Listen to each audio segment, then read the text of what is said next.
काजल जब भी अपने पति राजन के बारे में सोचती थी तो वह मन ही मन बहुत खुश होती थी।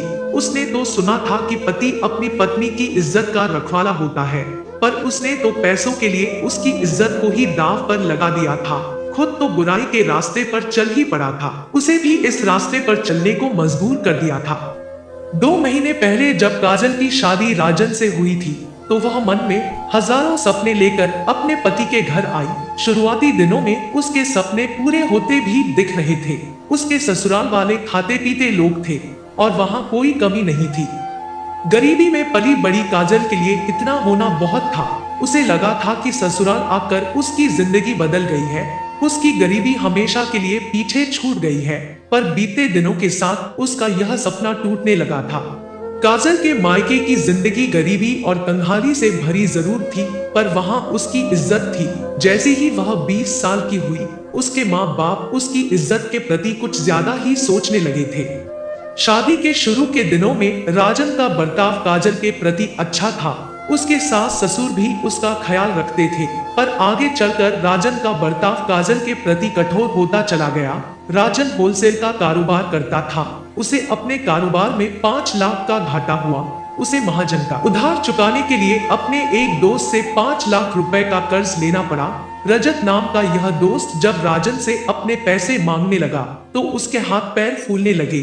उसे समझ में नहीं आ रहा था कि वह इतने रुपए कहां से लाए ताकि अपने दोस्त के कर्ज से छुटकारा पा सके। उसने इस बारे में गहराई से सोचा और तब उसे लगा कि उसकी पत्नी ही उसे इस कर्ज से छुटकारा दिला सकती है।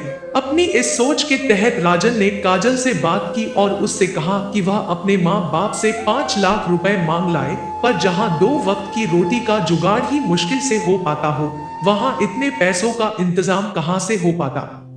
ठीक है, राजन उदास लहजे में बोला, पर मेरे पास एक और तरीका है। काजल मुस्कुराते हुए बोली, मेरे पास रूप और जवानी की दौलत तो है, मैं इसी का इस्तेमाल करके पैसों का इंतजाम करूंगी। क्या बकवास कर रही हो तुम? राजन तेज आवाज में बोला, मैं बकवास नहीं बल्कि सच कह रही हूँ। नहीं, तुम ऐसा नहीं कर सकती। आखिरकार मैं तुम्हारा पति हूँ और कोई पति अपनी पत्नी की इज्जत का सौदा नहीं कर सकता, पर मैं कर सकती हूँ। काजल कुटिल आवाज में बोली, क्योंकि पैसा पहले है और पति बाद में। उनकी स्कीम के अनुसार रात के तकरीबन 10 बजे राजन लौटा तो उसके साथ उसका वह दोस्त रजत भी था जिससे उसने कर्ज लिया था। राजन अपने दोस्त रजत को लेकर अपने बेडरूम में आ गया। उसने काजल से कहा कि वह उसके और उसके दोस्त के लिए खाने पीने का इंतजाम करे। आधे घंटे बाद जब काजल उनका खाना लेकर बेडरूम में पहुंची तो दोनों शराब की बोतल खोले बैठे थे। काजल खाना लगाकर एक ओर खड़ी हो गई। शराब पीने के साथ साथ वे दोनों खाना खाने लगे। खाना खाते समय रजत रह रह कर काजल को बड़ी कामुक निगाहों से देखने लगा। जब वे लोग खाना खा चुके थे तो काजल जूठे बर्तन लेकर रसोई घर में चली गई।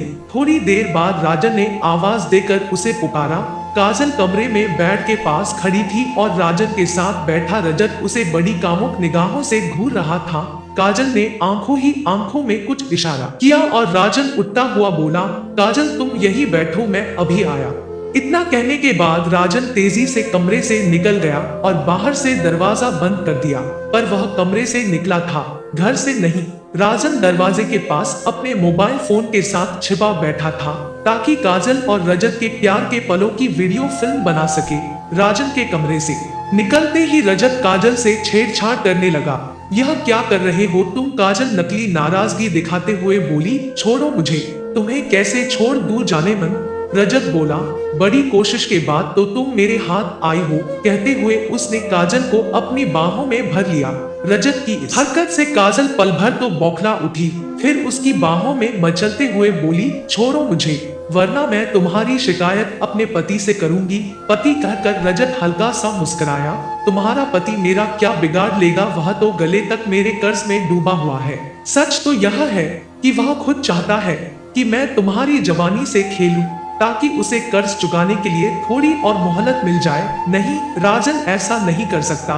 काजल अपने पति पर भरोसा करते हुए बोली, तुम्हें यकीन नहीं आता?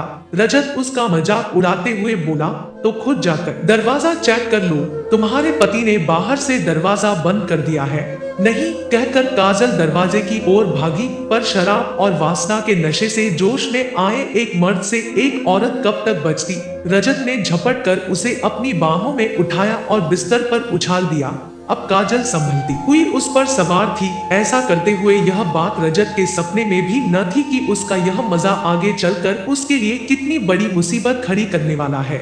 रजत के जाने के बाद जब राजन कमरे में आया तो नकली गुस्सा और अपमान से भरी काजल बोली, कैसे पति हो तुम? पति तो अपनी पत्नी की इज्जत की हिफाजत के लिए अपना सब कुछ दांव पर लगा देते हैं, पर तुमने तो अपना कर्ज उतारने के लिए अपनी पत्नी की इज्जत को ही दांव पर लगा दिया। बदले में राजन मुस्कुराते हुए बोला, काजल, कुछ पल रजत के साथ बिताने के एवज में अब हमें उसके कर्ज से जल्दी ही छुटकारा मिल जाएगा। इसके तीसरे दिन जब रजत अपने पैसे मांगने राजन के घर पहुंचा तो राजन ने उसे अपने मोबाइल फोन से बनाई वह वीडियो फिल्म दिखाई। फिर उसे धमकाता हुआ बोला, रजत, अब तुम अपने पैसे भूल ही जाओ। अगर तुमने ऐसा नहीं किया तो मैं यह वीडियो क्लिप पुलिस तक पहुंचा दूंगा और तुम्हारे खिलाफ रिपोर्ट लिखवा दूंगा कि तुमने मेरी पत्नी के साथ बलात्कार किया है। इसके बाद पुलिस तुम्हारी क्या गत बनाएगी, इसकी कल्पना तुम आसानी से कर सकते हो। रजत हैरान सा राजन को देखता रह गया। उसके चेहरे से खौफ झलकने लगा था। वह चुपचाप राजन के घर से निकल गया। इधर राजन ने उसके इस डर का भरपूर फायदा उठाया। इस वीडियो क्लिप को आधार बनाकर वह रजत को ब्लैकमेल कर उससे पैसे ऐंठने लगा। रजत राजन की साजिश का शिकार जरूर हो गया था, पर वह भी कम शातिर न था। आखिर वह लाखों रुपए का कारोबार ऐसे ही नहीं चलाता था।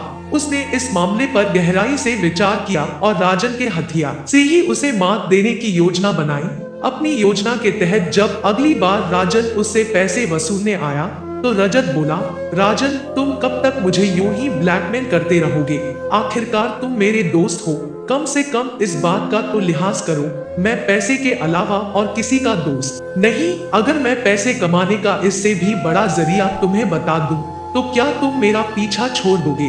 क्या मतलब? राजन की आंखों में लालच की चमक उभरी। मेरी नजर में एक करोड़पति है जिसकी कमजोरी खूबसूरत और घरेलू औरतें हैं। अगर तुम बुरा न मानो तो तुम काजल को उसके पास भेज दिया करो। इससे तुम हजारों नहीं बल्कि लाखों रुपए कमा सकते हो। लालच के चलते काजल और राजन रजत द्वारा फैलाए जाल में फंस गए। अब रजत ने उस आदमी के साथ काजल के रंगीन पलों की वीडियो क्लिप बना ली और एक शाम जब पति पत्नी उसके पास आए तो यह फिल्म उन्हें दिखाई। फिर रजत बोला, मैं जानता था कि तुम लोग अपनी हरकतों से बाज नहीं आओगे, सो मैंने यह खूबसूरत वीडियो क्लिप बनाई है। अब अगर तुमने भूल कर भी मेरे घर का रुख किया तो इस वीडियो फिल्म के जरिए मैं यह साबित कर दूंगा कि तुम्हारी पत्नी देह धंधा करती है और इसकी आड़ में लोगों को ब्लैकमेल करती है। तुम इसमें उसकी मदद करते हो। तुम सिर्फ उसके दलाल हो बल्कि एक ब्लैकमेलर भी हो। यह सुनकर पति पत्नी के मुंह से बोल न फूटे हुए हैरान होकर रजत को देखते रहे। फिर अपना सा मुंह लेकर उसके घर से निकल गए। दोस्तों, वीडियो पसंद आया हो तो वीडियो को लाइक और चैनल को सब्सक्राइब करें और बेल आइकन दबाना ना भूले। धन्यवाद।